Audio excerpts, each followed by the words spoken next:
नाग कहे नागुणी को सुनलो शिव महिमा नाग कहे नागुणी को सुनलो शिव महिमा शिव ठारे की शक्ति अछिलो शिव ठारे की शक्ति अछिलो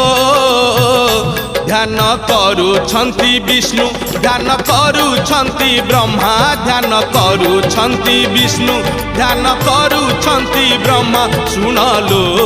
शिव महिमा नाग कहे नागुणी को सुनलो